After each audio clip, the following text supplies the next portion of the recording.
नमस्ते और स्वागत है आपका।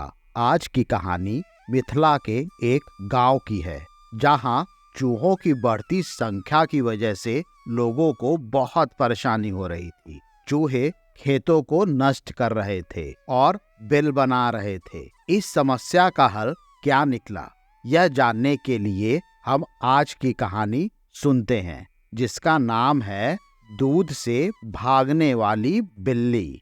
मिथिला में एक बार चूहों की संख्या इतनी बढ़ी कि लोगों का जीना मुश्किल हो गया।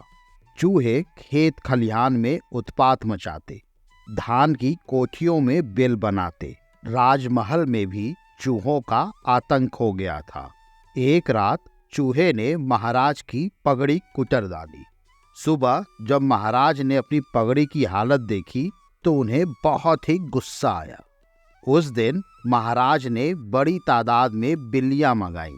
अपने राज्य के समस्त परिवार को एक एक बिल्ली पालने का हुक्म दिया। गरीब प्रजा इस फरमान के विरुद्ध खड़ी हो गई। राज दरबार में इस समस्या पर विचार विमर्श हुआ।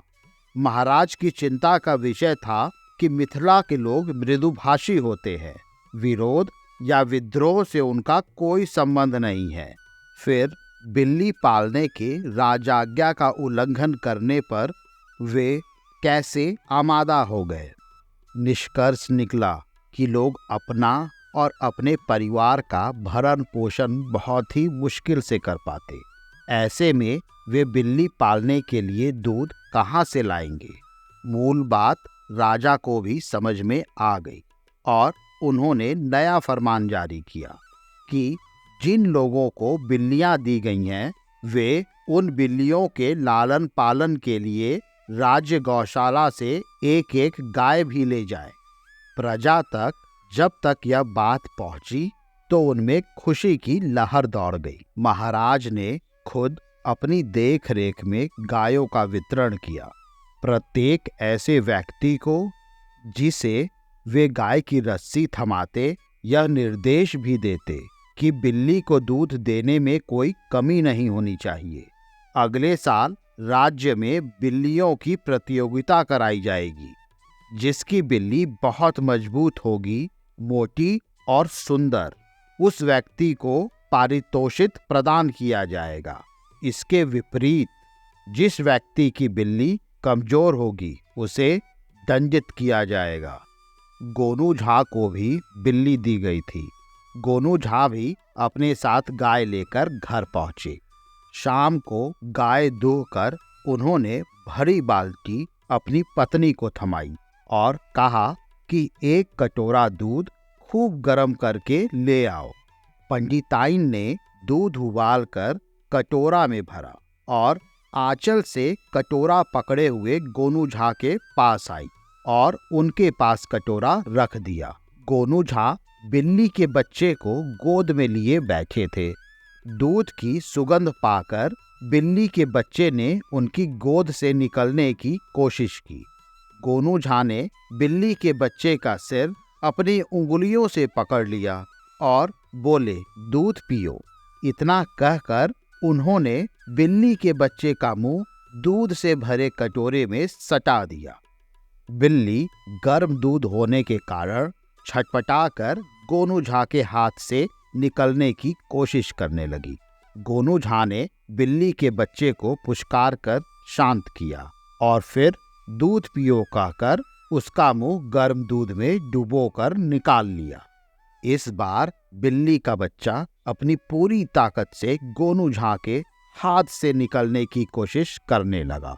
उसके पंजों से गोनू झा के हाथों में कई जगह खरोंचें भी आ गई। गोनू झा ने बिल्ली के बच्चे को अपने हाथ से निकल जाने दिया।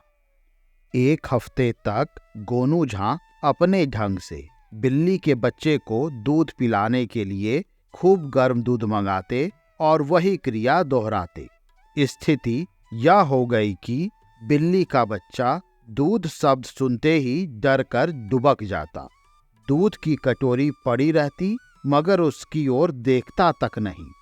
थोड़े ही दिनों में गोनू झा ने अपनी बिल्ली को चूहों के शिकार के लिए प्रोत्साहित करना शुरू कर दिया। स्थिति यह हुई कि चूहा देखते ही गोनू झा की बिल्ली उस पर झपट पड़ती और अपने पंजों में दबोचकर उसके साथ खिलवाड़ करती और अंततः उन चूहों को खा जाती। दूध की ओर जाना तो दूर, उसकी ओर देखना तक इस बिल्ली को गवारा न था। गोनू झा रोज गाय का दूध पीते, दही खाते, मलाई खाते, दूध के तरह तरह के पकवान उनके घर में बनते रहते। दूसरी तरफ गांव के लोगों में होड़ सी मची थी कि किसकी बिल्ली ज्यादा दमदार दिखती है। अपनी बिल्ली के साज सवार में ये लोग जितना ध्यान दे रहे थे, कभी उतना ध्यान अपने बच्चों की परवरिश पर भी इन लोगों ने नहीं दिया था। दूध को गाढ़ा होने तक उबाला जाता ताकि बिल्ली जो दूध पिए वह ज्यादा पौष्टिक हो। हाल यह हो गया कि लोग अपना कम और बिल्लियों का ख्याल ज्यादा रखने लगे थे। ग्रामीणों में इस बात की खुशी थी कि गोनू झा की बिल्ली बहुत ही दुबली पतली थी और बीमार सी दिखती थी। लोग फुसफुसाकर आपस में बातें भी करते थे कि गोनू झा खुद गाय का दूध पी जाते हैं, बिल्ली बेचारी तो इधर उधर मुंह मारकर गुजारा करती है। लोगों को विश्वास था कि इस बार गोनू झा इस बिल्ली वाले मसले पर जरूर राजदंड के भागी बनेंगे। इस तरह 1 साल बीत गया। एक दिन महाराज ने मुनादी करा दी कि शरद पूर्णिमा के दिन सभी लोग अपनी अपनी बिल्ली के साथ राज उद्यान में उपस्थित हों। देखते ही देखते शरद पूर्णिमा का दिन भी आ ही गया। राज उद्यान में लोग अपनी बिल्लियों के साथ उपस्थित हुए। महाराज ने ग्रामीणों के पास जाकर उनकी बिल्लियां देखी, सहलाई, प्यार किया और आगे बढ़ते गए। उन्हें प्रसन्नता हो रही थी कि उनके राज्य में अब बिल्लियों की कमी नहीं है। राज्य से चूहों का सफाया होना निश्चित है। गोनू झा सबसे अलग अपनी बिल्ली के साथ एक किनारे खड़े थे। जब महाराज उनके पास पहुंचे तो चौंक गए। अरे यह क्या पंडित जी, बिल्ली बीमार है क्या? उन्होंने गोनू झा से पूछा। नहीं महाराज, बिल्ली स्वस्थ है मगर यह दूध नहीं पीती। गोनू झा का यह उत्तर सुनकर महाराज तैश में आ गए। तुरंत एक कटोरी दूध मंगाई। दूध देखते ही गोनू झा की बिल्ली गोनू झा की गोद से जबरन छटपटाकर निकली और छलांग लगाकर दूसरी ओर महाराज के बैठने के लिए रखे आसन के पास जाकर छुप गई। महाराज को विश्वास हो गया कि गोनू झा की बिल्ली दूध नहीं पीती। दूसरे ही क्षण गोनू झा ने महाराज से कहा, महाराज, मेरी बिल्ली में वे तमाम गुण हैं जो एक बिल्ली में होने चाहिए। यह चूहे का शिकार करने में बहुत ही कुशल है। इतनी कुशल है कि यहाँ उसके मुकाबले में कोई बिल्ली नहीं है। महाराज, मेरी विनती है कि आप सभी सज्जनों से अपनी बिल्ली छोड़ने को कहें। मेरे पास एक पिंजरे में कई चूहे बंद हैं, मैं उन्हें खोलता हूँ। महाराज ने सबको बिल्लियां छोड़ देने के लिए कहा। सबकी बिल्ली जमीन पर रखी गई।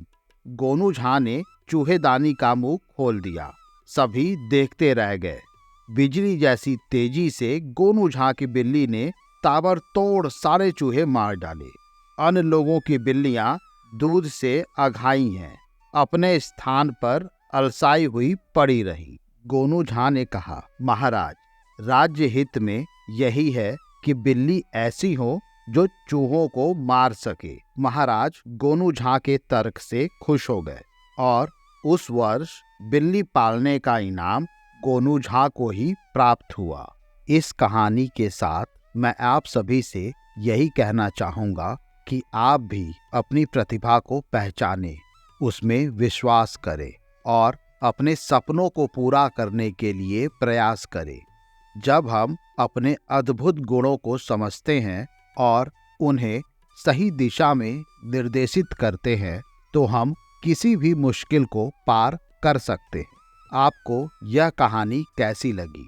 हमें अपनी राय देने के लिए कमेंट बॉक्स में लिखें और अगली कहानी की तलाश में हमारे चैनल कुलबेली के साथ जुड़े रहें।